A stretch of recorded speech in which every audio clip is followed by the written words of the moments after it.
ზვიად ცეცხლაძის ვეფხია კასტრალიცა და ჯგუფურ ძალადობაში ბრალდებული კიდევ 6 პირის სასამართლო პროცესი გრძელდება. მოусმინეს 40 წმეს გამომძიებლებს. მათ ოპერატიული ინფორმაციის საფუძველზე მოახდინეს სხვადასხვა სოციალურ ქსელში ატვირთული ვიდეო მასალის შესწავლა.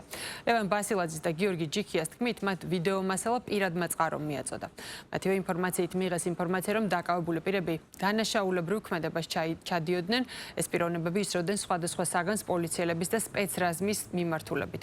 დაკავებულებიდან სამს ზვიად ცეცხლაძეს, ვეფხია კასტრაძეს და ვასილ კაძელაშვილს ჯგუფური ძალადობის ორგანიზებას და ხელმძღვანელობას ედავება გამოძიება. მათ 6-დან 9 წლამდე თავისუფლების აღკვეთა ემუქრება, ხოლო ბრალდებულებიდან 5 გიორგი გიორგაძეს, ირაკლი მიმინოშვილს, ისაბ ალიევს, თორნიკე გოშაძეს და ნიკოლოზ ჯავახიშვილს ჯგუფურ ძალადობაში მონაწილეობას ედავებიან.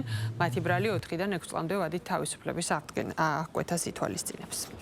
დასმულ კითხვაზე მოძმოსთან მიმართებაში ჩვენ მივიღეთ ურთიერთსაძინააღმდეგო პასუხები. მის მიერ შეფასებული დანაშაულებრივი ქმედება არის მხოლოდ ერთი ეპიზოდთან მიმართებაში, რომლებიც იმან შეაფასა, რომ ეს იყო დანაშაულებრივი ქმედება და ეს დარწმუნებით ამტკიცებდა, რომ თურმე ამ ვიდეოში ჩანს სპეცრაზმები, სადაც ინსაფ ალიევის მიერ, ასე ვთქვათ, ამ ბუნებრივი ბრალდების მხარის ვერსიით ნასროლი ქვა იყო მიმართული სპეცრაზმების მიხედვით, რაც საქმეში არსებული მტკიცებულებას ეწინააღმდეგება.